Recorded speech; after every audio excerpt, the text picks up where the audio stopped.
Hi everyone, it's Yvette Le Blowitz from spiritgirl.com and welcome to the Spirit Girl Talk Show podcast. I'm super excited to be here with you today and with our very special guest, Tom Cronin, who is a coach, meditation teacher, author, speaker, producer of the Portal film.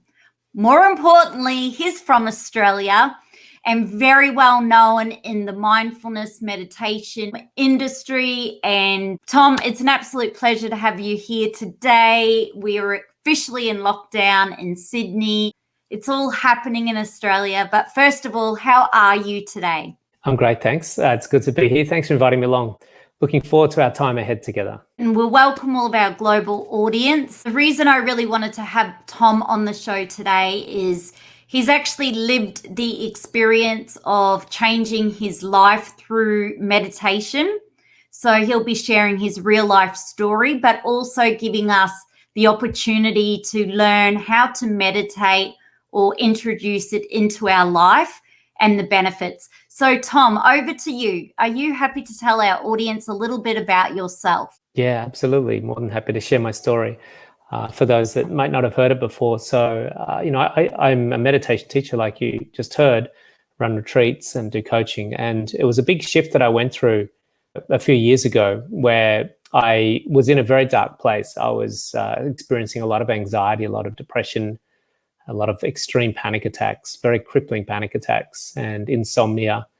And I was very, very deeply, I guess, depressed and really feeling a sense of loss in my direction, not knowing where to go and feeling a bit empty. And it was around that time, I was working as a broker in finance. I was on this massive, hectic trading room floor, trading swaps and bonds on international markets. And, I kind of got really swept into the culture of the industry back then. There was a lot of drinking, a lot of drugs, a lot of partying.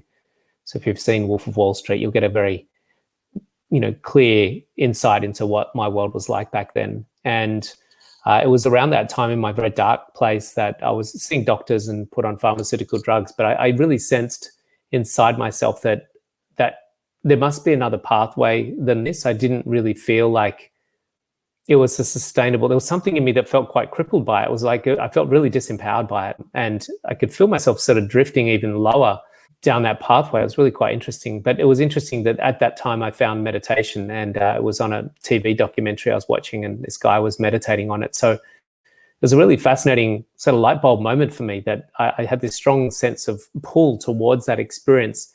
And I'd never really come across meditation. I didn't know anyone in my life that meditated, but I really wanted to start looking into that. It was like a curiosity that really pulled me forward. And so that's when I learned to meditate. And that was a really big shifting time for me. A lot of things changed in my life at that point. A lot of certainly all the drugs and the drinking all just went away. And I really started to be a lot more, certainly going into the meditation, but also looking to outside of that, looking to change my life and the habits and the lifestyle patterns that I was in and the choices that I was making. So it was a big turnaround, and my life just got better and better as a result of the meditation, to the point where eventually I decided to leave finance and teach it full time. And here I am now. Tom, thank you for sharing your story, because it's truly incredible. Because to be honest, I don't remember growing up knowing anything about meditation other than I thought you'd have to go to the Himalayan mountains and be a Buddhist monk to be able to do it. And I didn't know any Aussie guys at all that would be meditating. So, you really broke the mold there. Aussies are normally grab the beer, she'll be right, mate, put a shrimp on the barbie kind of thing. So, but it's incredible that there'll be some guys out there, or females, thinking, they're dealing with stress, or maybe working in an environment or an industry that is all about drinking and partying, and that's the culture. But when you started meditation, what did it look like for you at the beginning? Back then, were you doing it at home by yourself, or did you go off to meditation school? Like, how did that unfold from the moment you saw it on the documentary to then started dabbling in it and trying it? Yeah, this was predating Google. So, to find anything out in your area, you'd go to the Yellow Pages phone book. And when I heard about meditation in that documentary, the first thing I did was go and pick up the Yellow Pages phone book.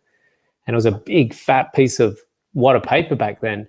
And I remember opening that up to M for meditation and simply scrolling down and ringing all the different meditation centers in Sydney and starting asking them about their upcoming classes.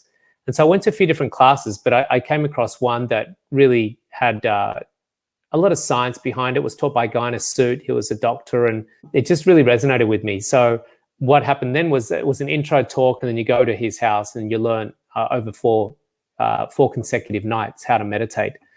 And what happened then was you would then go and learn once you learn how to meditate with them, you'd go and do the meditation on your own at home. But what they provided, and still to this day, I actually became a teacher of that technique. And what they provide, same as what I provide, is a weekly support process where you have the opportunity to go and sit with all of his students and meditate with him on a weekly basis. And I did that for, many, many years on a regular basis, where I'd turn up to his house with all the other meditation students, and we'd meditate on the Monday night as a group. And these days, all of my students get access to me with that weekly meditation, although these days we do it on Zoom. The course is done in person, but the Monday meditation sessions are done on Zoom, so people can access them around the world. Wow, that must be incredible for someone who is suffering like emotional or trauma, or trying to even overcome an addiction. Having that extra support, that would be just incredible and make such a difference. Now, Tom, you know all about meditation. Someone might be tuning in going, okay, I've heard about meditation. I've heard it's good for stress, but why is it so good in your opinion? It's a great question. There's so many layers to it, the benefits of meditation. Initially, on the surface layer, it's just going to help your nervous system recalibrate and reset itself. So when we're having a stress response, so we're going to really understand firstly what stress is. Stress is a response in our body to a situation or a circumstance. The situation and circumstance, it doesn't have stress in it. Doesn't matter what the situation or circumstance is, there's no stress in the situation. There's just a situation.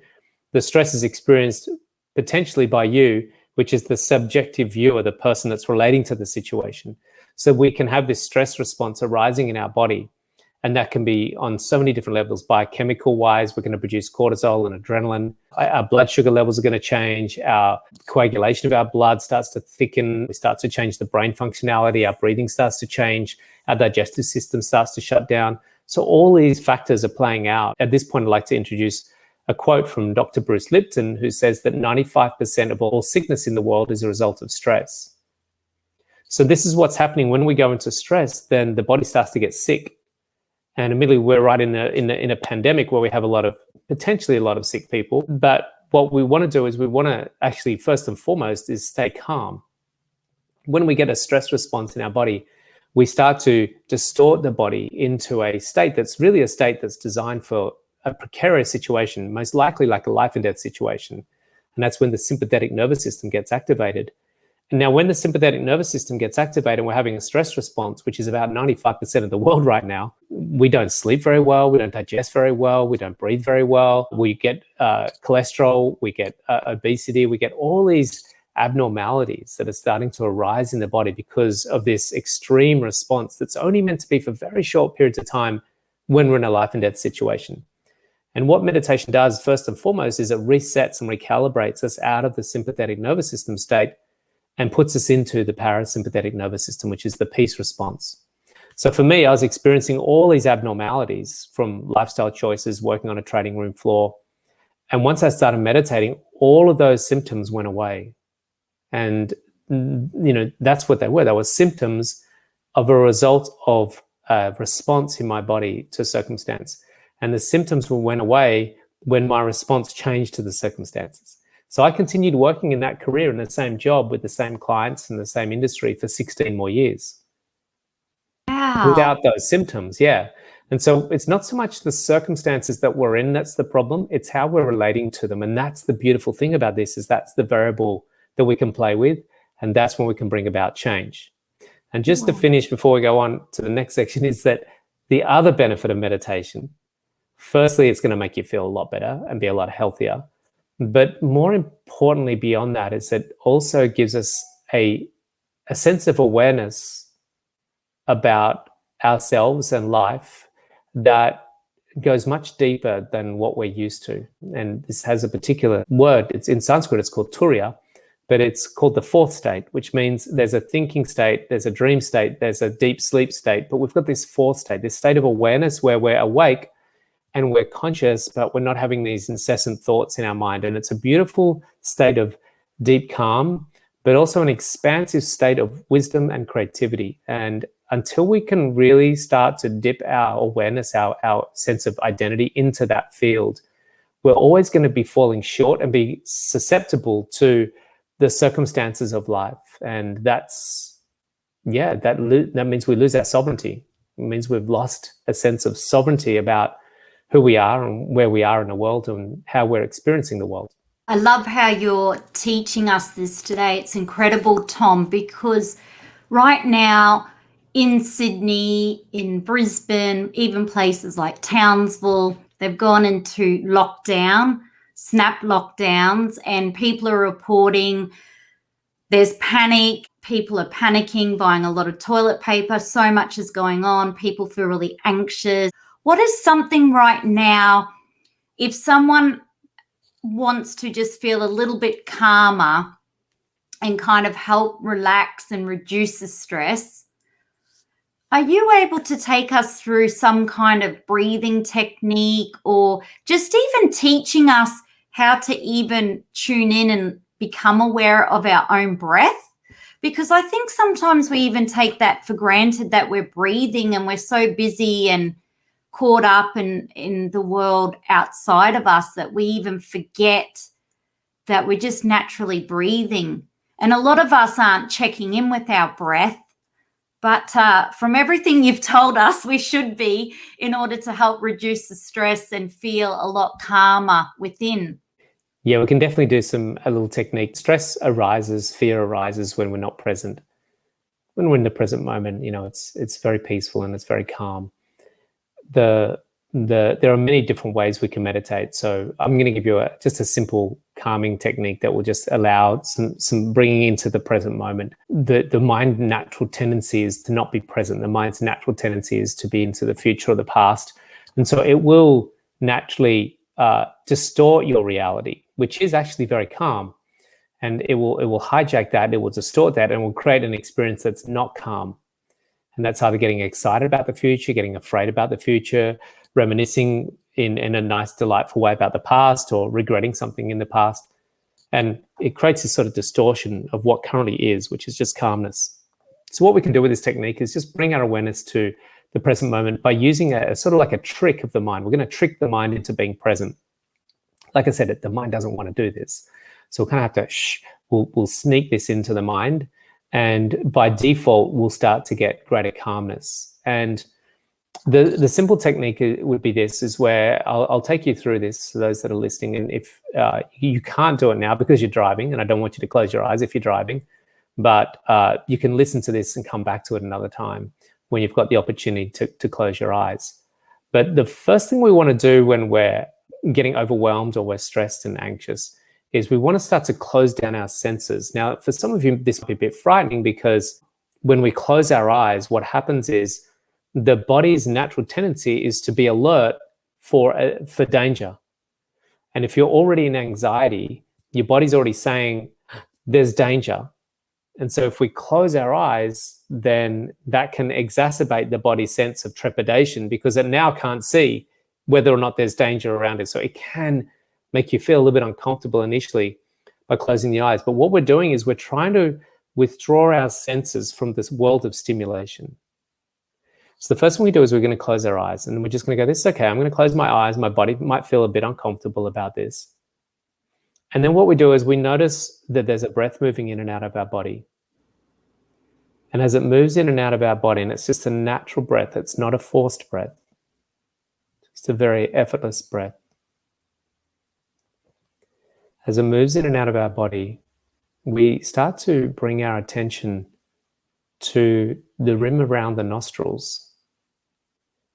And you'll notice as the air moves in and out of those nostrils that the air brushes some moisture on the skin, and it slightly cools the skin as the air collides and brushes the moisture, cooling the skin ever so faintly.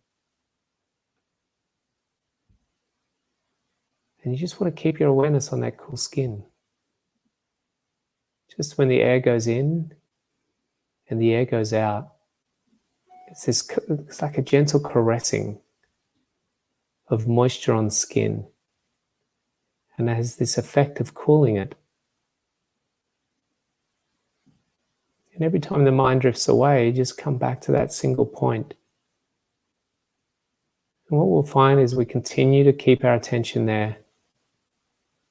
And it's okay if the mind runs away. That's not the problem.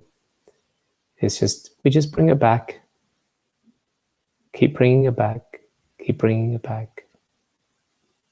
And what we'll find if we do this for quite a few minutes, that the nervous system, the mind, the body will start to quieten down. Because in this moment, when there's just air brushing moisture on skin, there's nothing to worry about. And there's just peace. There's just peace in the body. And this is all there is, just air brushing moisture on skin, cooling skin. And you can just let go of that meditation and open the eyes. This is a really simple technique that we can do for 5 or 10 minutes during the day sometimes. Oh, that's so nice. We need to introduce that to every Zoom meeting we have now, Tom.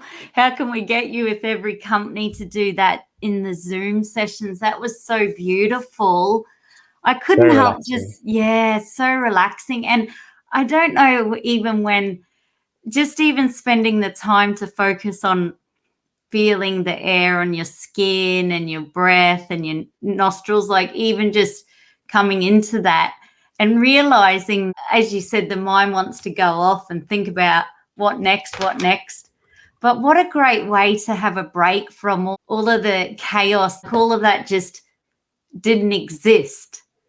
Yeah, you know, I had a discussion today with someone that the first opening line in our phone call was how afraid that I must be living in the eastern suburbs of Sydney, where there's been a cluster, and how afraid they are of what's going on. And I explained to them that there's this, if you didn't know about that, then you wouldn't be afraid. You'd just be doing what you're doing. And I was walking along the ocean, along the cliff tops of Bondi, and it was just beautiful. There were people surfing and people jogging, and people were soaking in the sun, getting vitamin D on their skin, and the wind was rustling, and it was just beautiful. It was so beautiful. And so fear is an interesting thing that can hijack a current reality that's actually quite good. Yeah, and you could be in a very beautiful location and be in a very safe location and be in a very safe situation. And admittedly, we want to pay respect to the COVID and what it is, but we also want to acknowledge that for decades, if not centuries, people have been getting colds and flus every year. This is obviously a pretty severe one. But people would catch colds and flus by walking past people, by being on buses, being on trains every year. And so there's a contagiousness about colds and flus. And we never had fear as much as we have fear now. And admittedly, we've seen a lot of people dying from this one. So it is quite tragic, and it's quite an extreme one. So we do need to be cautious. We do need to be careful. We do need to be considered. And we do need to be prepared.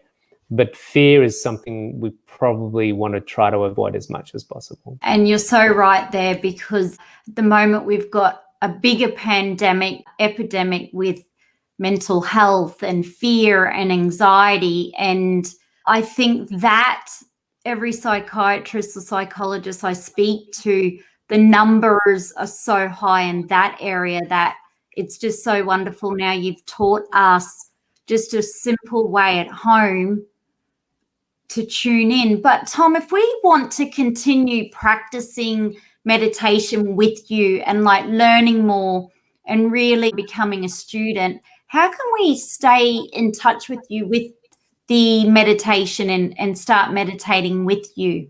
So I teach meditation here in Sydney, where people can come and do workshops with me on weekends. So I do 1 or 2 workshops a month. The other options are that I've got an online program where they can learn to meditate, and that's on my website. It's a 21-day meditation program. We've also got a beautiful app called Enter the Portal, where people can learn to meditate in that, and that's in Android and in iPhone. It's called Enter the Portal. And then there's the opportunity to learn to meditate through Up to the Portal film. So if they watch the film, there's an opportunity to learn some meditation techniques there as well. That's what I want to ask you next. So the Portal film, you've got the book, Portal film. Can you tell us like what really inspired you to do the Portal film and what's it all about? Because obviously we're all at home now and it's the perfect time to read books and watch films and learn how to meditate. Yeah, the Portal film was born out of this idea that I was really inspired after it was just my life completely changed from meditation. And I realized that there was so many people in the world suffering with anxiety and depression and insomnia and panic attacks that it blew me away that simply just, it's not like I never got stressed again, but it certainly reduced dramatically all those symptoms, like I called them before.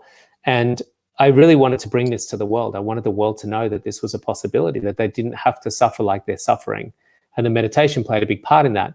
And so the Portal film was a medium that I thought was a powerful medium to showcase storytelling, and just like the book as well. So the Portal film and book go together, where there are 6 real life stories that we found all around the world that had crisis in their lives. And we were looking for a story that, we weren't looking for Buddhist monks. We're looking for people that grew up in ghettos, that were refugees, that were in war-torn environments and had family abuse, and people that had a lot of challenges like most people in our lives. And so we wanted to showcase how much meditation could change someone's life, regardless of their background, regardless of their demographic, regardless of how much money they have or don't have. And so we've got these rich, beautiful stories. It's a very moving film, very different. There's animation, there's rap music, there's a meditation in there, there's binaural beats. It's quite a unique film as far as documentary space goes. So we wanted to do something that was fresh and different, that would bring people into an experience itself during the film that would shift their state. And so that's one of the things we tried to do with the film and the book. You did such an incredible job. Everyone that was involved in the film, congratulations to you all. It's very gripping and it actually draws you in. And there's not too many films that do that these days, where it's really thoughtful, so directed in such a way as well that it's got such powerful meaning behind it in the story, but even all the filming, incredible. Like it's just so amazing. And I totally recommend everybody check it out.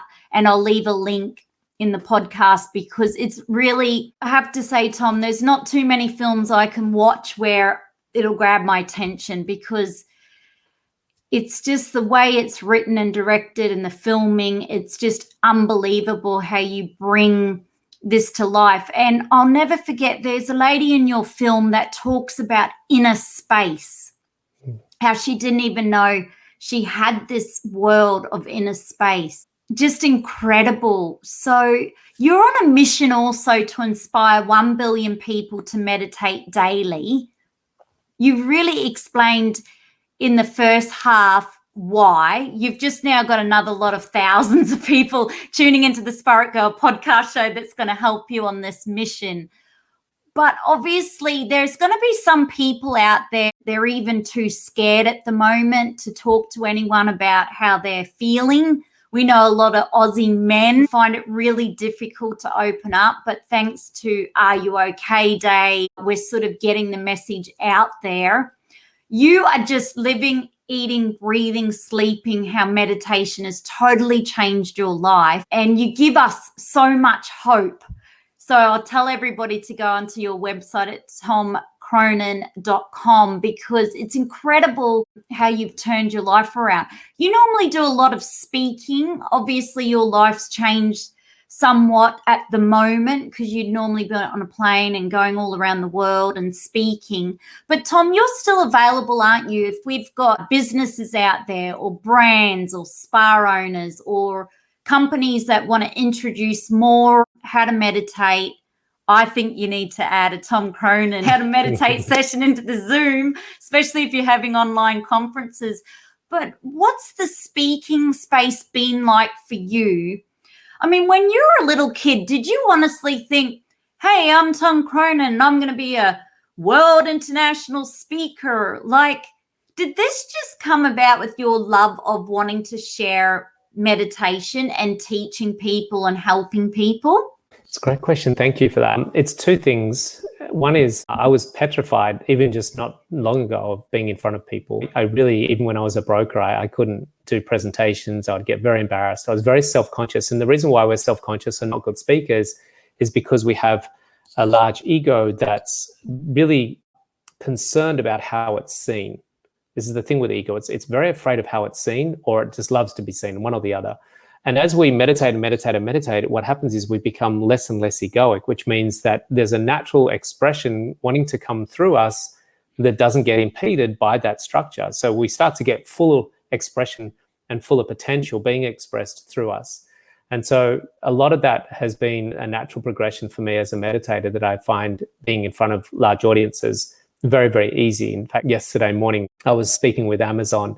I can talk about this now because we've pretty much done the deal, where I'm going to be teaching Amazon staff globally. So that's thousands and thousands of Amazon staff how to meditate.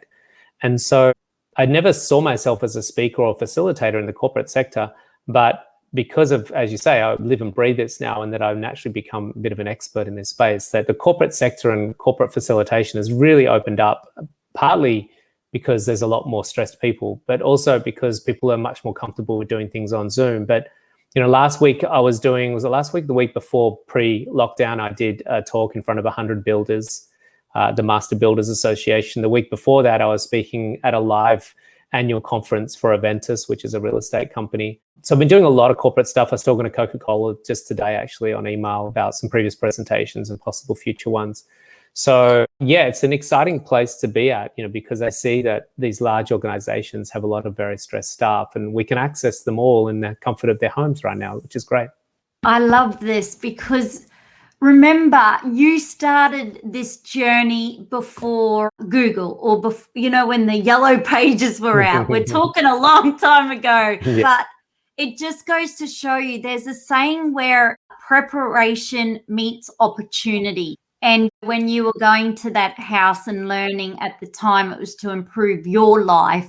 And isn't it incredible to see how after many decades, you're now able to rise up as a leader to help with this mental health crisis and during the pandemic. And it's just magnificent to see how it's unfolded, because everyone is so keen to learn how to meditate. And I know even my brother, who is the most blokiest Aussie bloke you'd ever get, who's started to do some breathing techniques. And it's just really great to see Aussie guys that you'd never imagine in a million years to sit down or want to learn how to quieten their mind or create peace and calm. But I'm hearing a lot of guys saying, I don't want to hit the grog tonight and the beers, and then that doesn't fix everything. So going into people's workplaces and teaching them, and then they can take it back to their families, really incredible.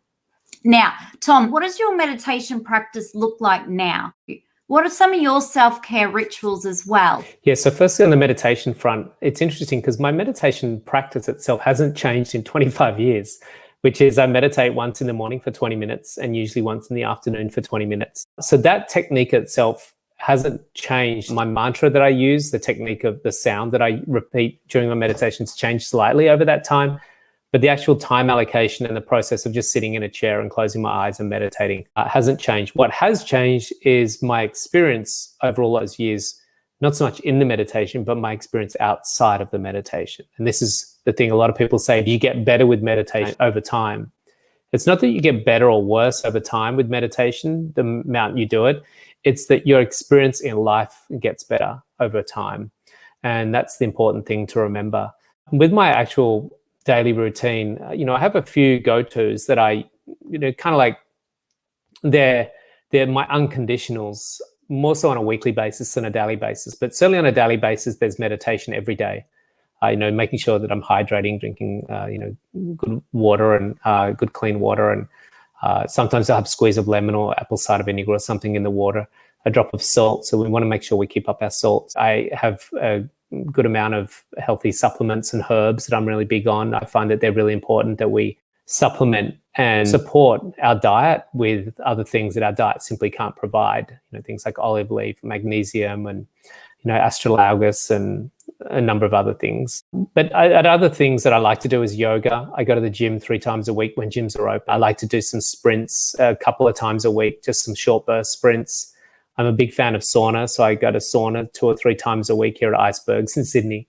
So these are kind of like my go-tos, and I kind of have a checklist. It's actually on the side of my wall right now, where I have what I call my 7 S's for successful health. So we've got strength, 7 S's with strengthening, which is gym; stretching, which is yoga; sprints, self-explanatory; study, which is reading. So I like reading rather than podcasts. Not that there's anything wrong with podcasts. We should listen to podcasts, guys, especially this one. Sweat, which is my sauna; stillness, which is my meditation; and then sleep. So I'm a big fan of napping. I'm a really big fan of the afternoon nap. So if you can get naps in, I highly recommend it. So that's my 7 S's for success. I must admit, you are on a book podcast as well. We love to read. And Icebergs is such a beautiful space there. You've got your saunas there and the swimming and the beach, and it's just so incredible. Like when I first started meditation, I have to say it changed my life completely, hence why we're here today. And the more people that can try it and feel the benefits, the better, I say, because people are like, what's your secret? I'm like, meditation? No. Like, what else? And I'm like, meditation? Nothing. What else? Like, I honestly, like, everything just got so much better. But I too didn't learn meditation as a kid. I kind of got raised, I don't know if it was the Aussie culture, but if you were stressed, you deal with it after work by having a drink. And that's how you dealt with stress.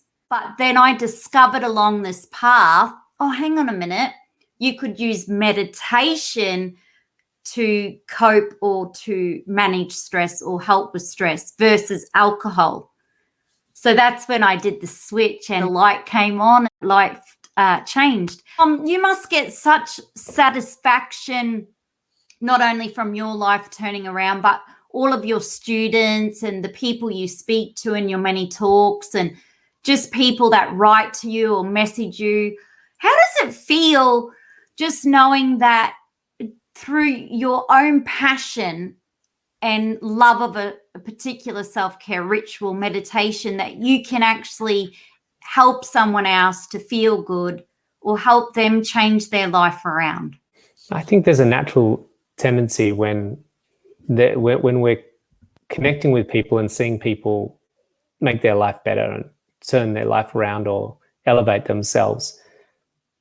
What connection is? It's a sense of unity. It's experiencing that sense of oneness. And when we experience oneness more and more so as a result of meditation, you just naturally feel compelled to support and elevate others because you see and experience others as an extension of yourself. I'm getting a little bit esoteric here, but it's kind of, you'll find nearly all meditators, and not just meditators, but certainly most meditators, naturally moved and motivated to somehow support and elevate others because there's a sense of deeper connection and almost a sense of, well, they're me anyway. So you're supporting and elevating an extension of you. You don't want to see others suffer. And if you know that you can help assist and alleviate that suffering in some way, that it's very hard not to do that. I honestly think too, it's innate in us as Aussies to want to help each other and support each other. And I really appreciate you coming on to the show today because we're able to connect you now with our Spirit Girl global audience.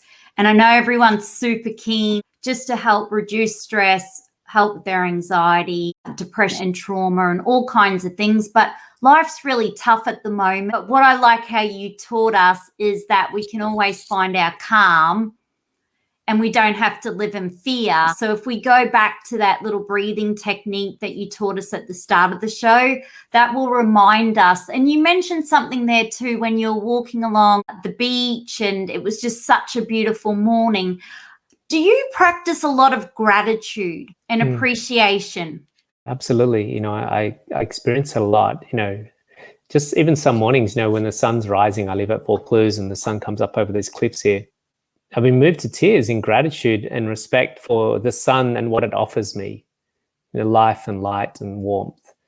The trees, I've fallen hopelessly in love with many trees many times in this beautiful dynamic where they're consuming my carbon dioxide and I'm consuming its oxygen. And there's this, hey, you and me, we're kind of doing something here. We're having a relationship.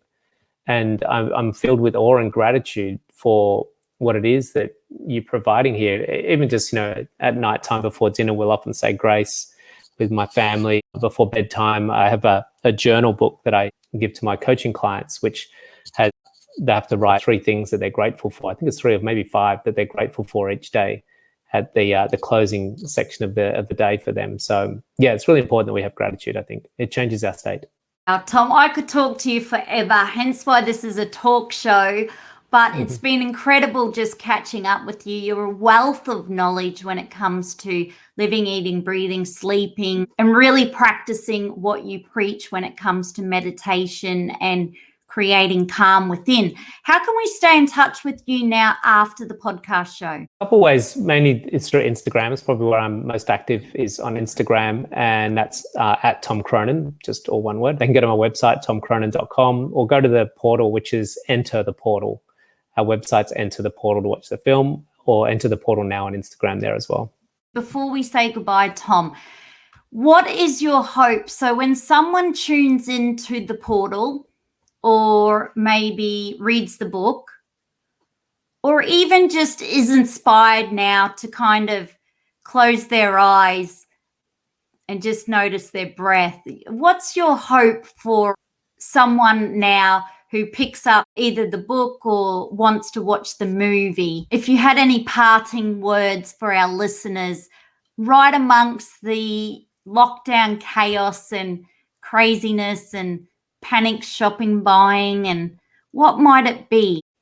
Well, we're filled with uncertainty in our lives, and more so every day. We're always going to face uncertainty, whether you're a meditator or not.